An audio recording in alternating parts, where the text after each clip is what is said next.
In today's video we're going to be looking at the Viltrox 35mm f1.8 for the Z mount system, for the Nikon system. And just before I do any more, Viltrox did send me this through to do a review and they didn't know what I was going to say about it, so just to clear that up straight away. This is my third Viltrox lens and I'm currently filming on the 13mm f1.4, and I also have, which is my favourite one of the lot, the 85mm.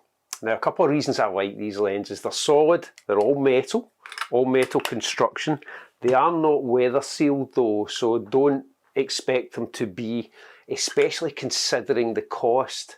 For example, this 35mm is today I think £299 or around $325. So for that price and what you're getting from the lens in terms of quality and build quality, the weather sealing I can live without. I would love them to have it, but I also know that to have it would increase the cost.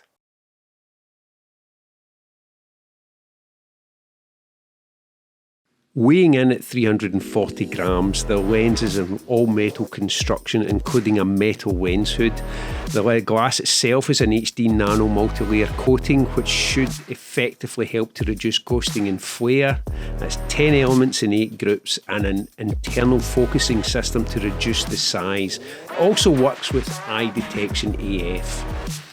The 35mm size-wise is the smallest of the 3 lenses I have in my collection, with the 85 being the heaviest and also the largest in size, as you would expect though from an 85mm. I've had no problems at all with any of these lenses, and I can use them for filming if I want, or just for walk-around photography. The 85 in the studio is a great lens for me, and it's my actual preferred lens when in the studio, but as you can see by the images on screen, it's incredibly sharp even just out walking around.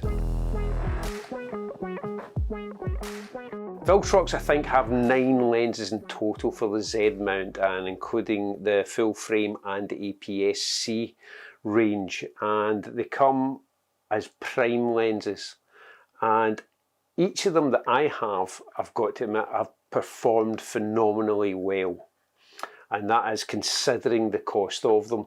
And for example, the 35mm, it's a focal range that I wasn't too familiar with to start with, but now I am really taking to the 35mm, and that's for like street portrait and the landscapes as well. I'm really enjoying using this just for carrying around, and I'm actually thinking of getting one as well. They do a 23mm for the Nikon system. That's the X-T5, so I have a few videos for the X-T5 coming up because I love this camera as well, but they also have them for the Fuji system and Sony as well. So I'm thinking of getting the 23mm for that, which would be equivalent to the 35. The lens has a smooth aperture ring and it can be locked onto A so that you can control your aperture via your camera. It also has a USB Type-C. I don't know if you'll see that USB Type-C on there, to be able to upgrade the firmware, which you can download from the website. The glass is phenomenal. These lenses are really, really sharp, and if you're considering a lens like this, yes, they are budget. As I say, they normally sit around the $300, £300 mark, but the quality you get from these for that price range is really, really good.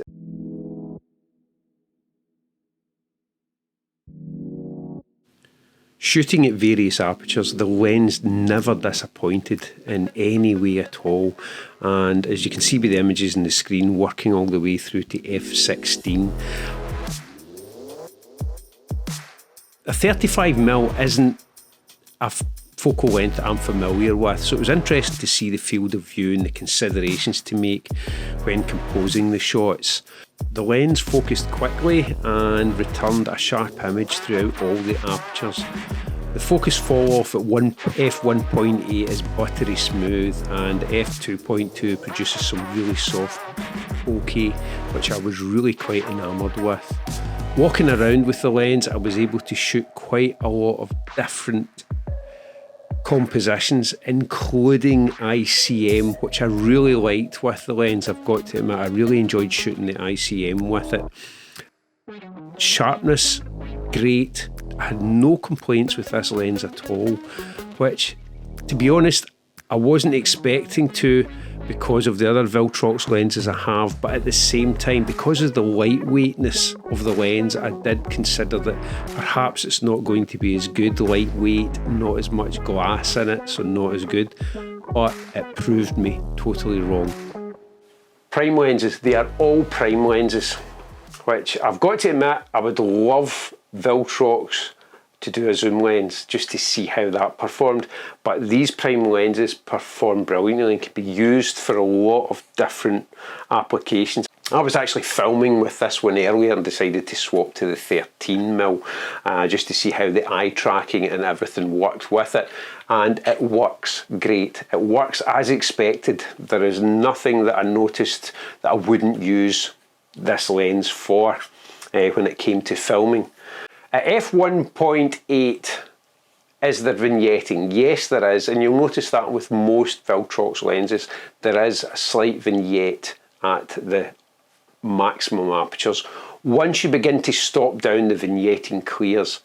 Sharpness, if you're interested in sharpness, the centre sharpness of these lenses is really, really good and would hold its own against the equivalent manufacturer's lens to a point. And I have to say that to a point because you've got to remember that you are paying a lot less money for a lens. But it's all budget dependent. If you don't have the money for the manufacturer's equivalent lens, you will not go wrong with these whatsoever. Hopefully you got something from that, and hopefully it kind of balances out. I like watching the review videos because you've got to remember that every photographer uses their lens for something different. It may be the same focal length, it may be the same subject matter that they're shooting, but they will always shoot it differently. So hopefully my review of this lens can drop in somewhere that's maybe familiar to your style of shooting or the objects, subjects that you actually photograph. I would recommend the lens, I've got to admit, but I would also recommend trying one. If you know somebody that's got one, try one. Try one. As I said at the beginning, I've also done a review for f-stoppers with the lens. Go in there and you'll see slightly higher resolution images, and you can make up your mind for yourself about the sharpness of it. As I mentioned at the beginning of the video, I now am the proud owner of a Fuji X-T5 and I absolutely love the camera. It's brought back something to photography. Again, I'll put another link up here to the X-T3 video. It's brought back something for photography for me that I didn't realise I had lost, and I am loving this. So a couple of videos on this, or quite a few actually. I have quite a few things to say about this camera. So hopefully if you're a Fuji shooter you'll tune back in for that. At the moment I have my colleague's 35mm f1.4 on this. It's an older lens but I'm really enjoying what it can do. I'm thinking more of a 23 though. I'm really enjoying the 35mm. So going forward, I'll have a few videos on this camera and this system as well, not just review videos, actually hands-on. Hopefully you got something from this today, and hopefully the video falls into the pool of reviews somehow and has proved some value to you if you are considering Viltrox lenses. I'll be honest, you cannot go wrong with them. I now have 3 in my collection thanks to Viltrox sending me this through, and they're great lenses, they really are. So I would recommend them. I would not have any hesitation recommending these. As I say, they're not weather sealed, but reflecting the price, you can see why. Great lenses, and hopefully the video is of some value to you. Thanks again for watching. There'll be another video coming up very, very soon. Take care, and I'll see you in the next video.